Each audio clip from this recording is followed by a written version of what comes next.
Previously on Trekin Outdoors. I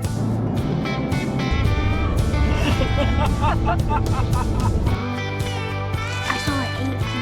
An 8-pointer? Yeah. Big bug.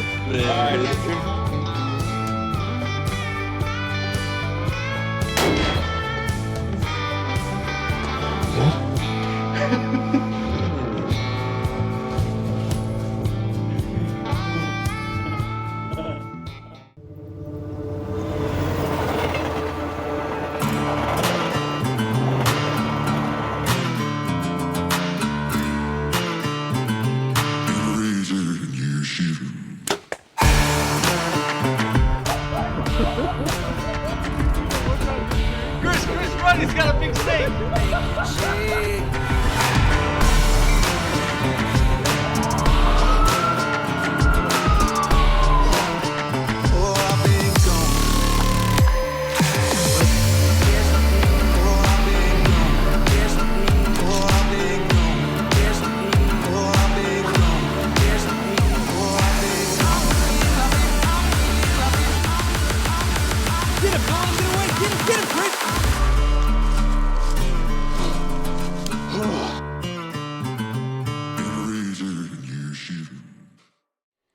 Hey guys, this round in Texas, we are back chasing pigs with our bows. Uncle Steve's chasing whitetails with the bow. Valerie's going to be filming them in the deer blind, so that's going to be interesting. But we're doing another giveaway this episode, right? Yeah, so this week we're giving away 3 Federal Premium hats like the one Chris is wearing right there. I just want to know where mine is. Yeah, yours is in the mail, and it's probably never going to come. But anyway, So yeah, don't forget to get into the giveaway. Email trekkinoutdoors@gmail.com your favorite hunting photo, and we'll give away 3 hats down the road in a future episode.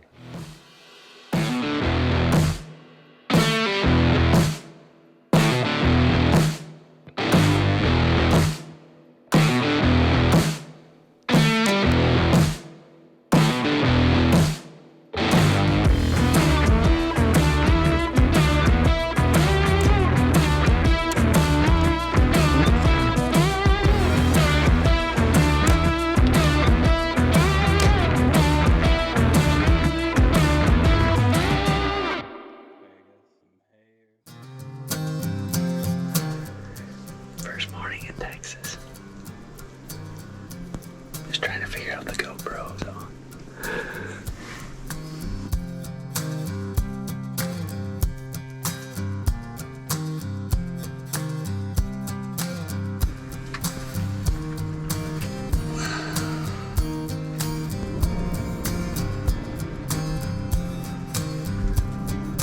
Seems pretty good.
So Eli bet Tyler that he would be the first one up on the first day of hunting, and Tyler lost that bet.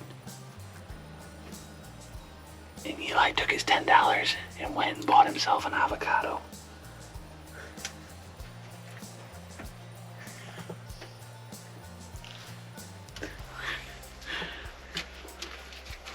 What 8-year-old takes their winnings to the grocery store and buys an avocado to eat in the hunting blind?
This segment is brought to you by Vantage Point Archery, Routed Up Blinds, Halo Products Group, Deer Crossing Archery, Hit 'em Right Coffee, Stunt Blender, Flint and Flame USA, and Buckstick, the all-in-one licking branch and mock scrape system.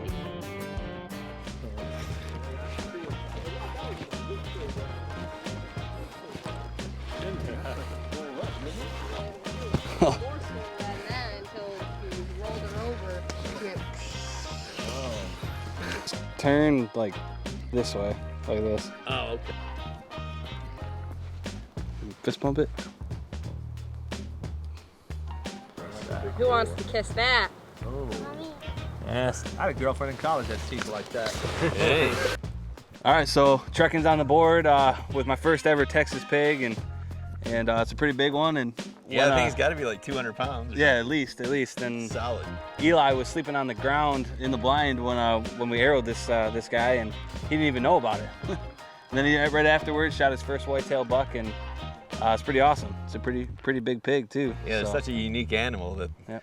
something different that we don't have in Michigan much. So yeah. fun chasing something else around that's not native, right? Right, exactly. Yeah, he's got some nice little teeth right there. So who's next? I think he's next. Yeah. I'm ready. He's I'm all ready. I got my release on, so we're gonna get out here in the next hour or two and get back in the blinds. So. shoot a 4-pointer so I can beat you. Maybe if it's got like a 2-foot spread. Yeah, 2-foot spread. You know, I really think the reality of what we're trying to showcase in this episode is that we're not perfect. Nobody in the world is perfect. And, you know, I think there's a lot of misconceptions that a lot of, hunting shows go out there and they just kill nothing but big bucks. Yeah. But I think, what we've been doing so far and moving forward, honestly, is showcasing everything. We're going to showcase our mistakes. Mm-hmm. We're going to learn from it, not only, being there, but on film. And hopefully those at home can learn from some of those mistakes too. And just showcase a little more of that. Yeah, I mean, when it comes down to the hunting world, I consider Uncle Steve like one of the best that I know. I mean, hey, you're good. Yeah, I'm not on Uncle Steve's level. Uncle Steve, yeah, I got a little ways experience. to go. Yeah, but no, I mean, Uncle Steve makes a mistake. He has a bad shot, and that just goes to show you that everybody makes mistakes, even Uncle Steve. Yeah, and it was unfortunately out of the same blind that I made a mistake in last year. Yeah, and we call it the curse of the dove blind.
went to draw back, and I hit my elbow right on the guard. He jumped forward just a little bit on the shot.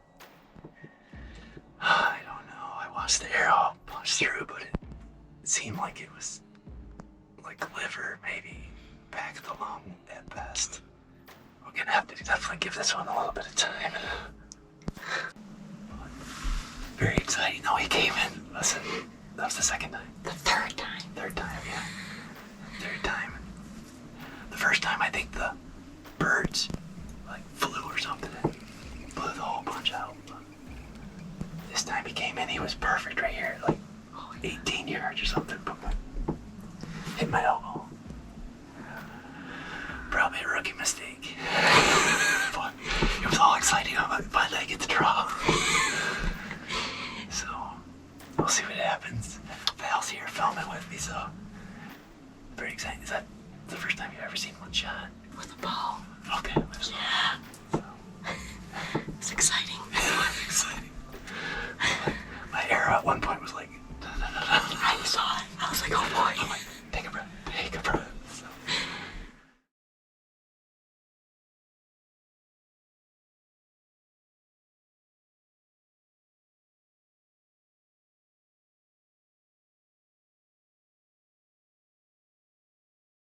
This segment is brought to you by Vantage Point Archery, Routed Up Blinds, Halo Products Group, Deer Crossing Archery, Hit 'em Right Coffee, Stunt Blender, Flint and Flame USA, and Buckstick, the all-in-one licking branch and mock scrape system.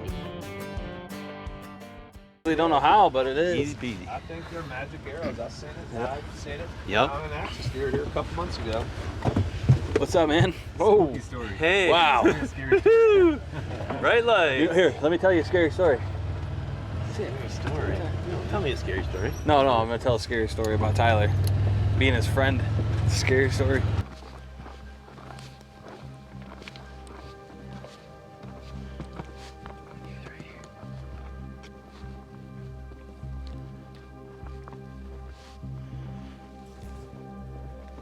He kicked up.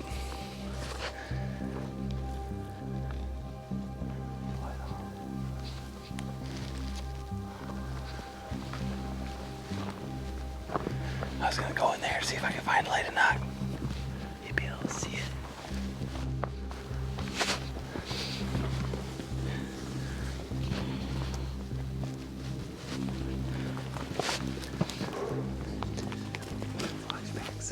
There's a bear of the dove blind. So it came through this trail. It's coming back to haunt us. This time with Uncle Steve. Unless it went straight through. Hopefully we find his buck. Yeah, I think we'll find him. I do. I think so too. That arrow. Yeah, if he took the arrow, I think he's dead. But we didn't find it. We didn't see it. Yeah. You know, you can't see it on footage. I think that arrow went in the cavity. That's why we didn't find a lot of blood, because the entry wound isn't in an area that's going to bleed a lot. Everything's going to be bleeding down, and he won't start spitting blood for another. I almost thought it went in and to the back leg versus in and to the... Well, if it went back leg, then you hit femoral, would have found a lot of blood right away. Being that we didn't find a lot of blood, I think it buried in the cavity, never had it. I think that arrow's in the animal, and we'll find it. I really do. You know...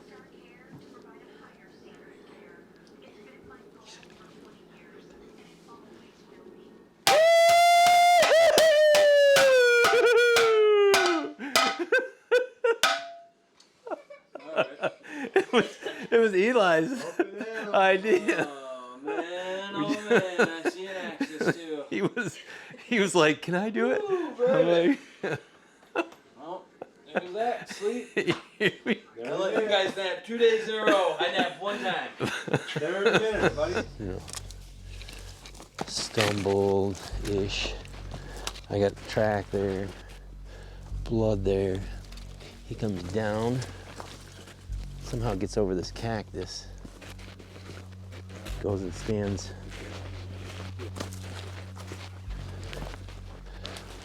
Came through here. I had a little bit of blood. And he laid down right here.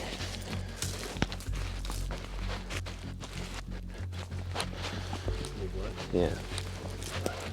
So from that area, yeah, I found more. See, he hit that, and then he made a hard left to it, up that way.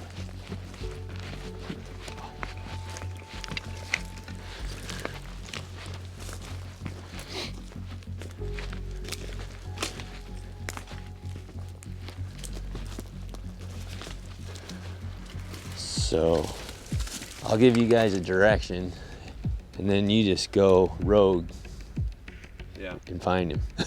Yeah. So my direction right now, he come down and bedded down right there. He did bed down there, you think? He hooked and went straight up through there. I got a tin can. Oh, you think that's his blood coming? Where did he come from? From over here. He come down He's going right back to the stand. and around, and he's going straight like that right now. Really? Mm-hmm. There's blood. See that towel right there? Or paper towel? And the tin. That's not the blood coming this way. Nope. He comes from over here. Yep. He bedded, got up, and walked right that way.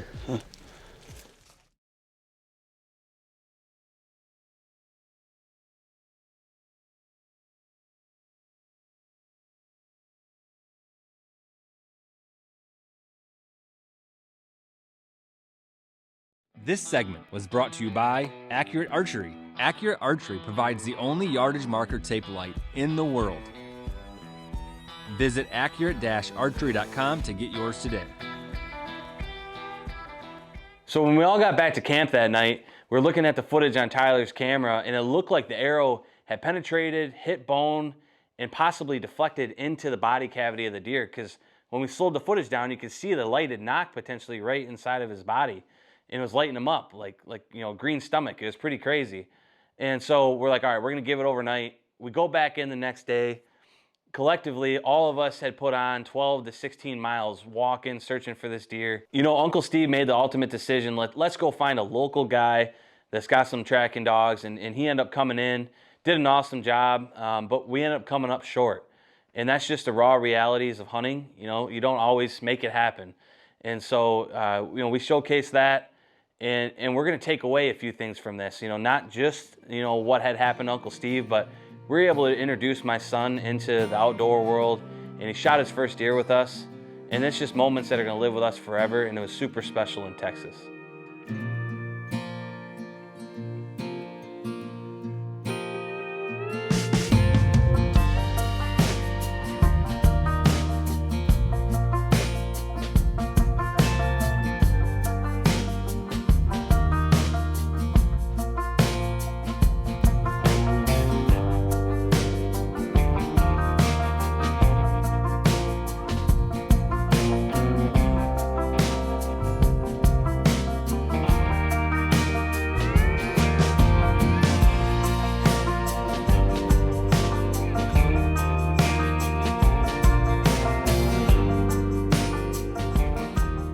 This episode was brought to you by Vantage Point Archery, Rutted Up Blinds, Halo Products Group, Deer Crossing Archery, Hit 'em Right Coffee, Scent Blender, Flint and Flame USA, and Buckstick, the all-in-one licking branch and mock scrape system. You know what, Chris? You look like $1 million in debt. Wow.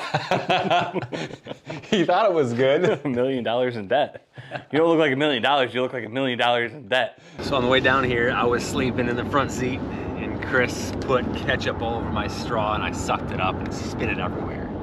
So it's payback. So Chris fell asleep. I took one of these cane sauce Southern Ranch, and I took a new straw, and I sucked it halfway full, and that's a lot, and put the straw upside down. Chris woke up, took a huge swig. He drank all of it, 2 swigs, and he knew he got. So he turned his head to the right, and he didn't want to look this way. He did for about a minute until he broke down. So paybacks.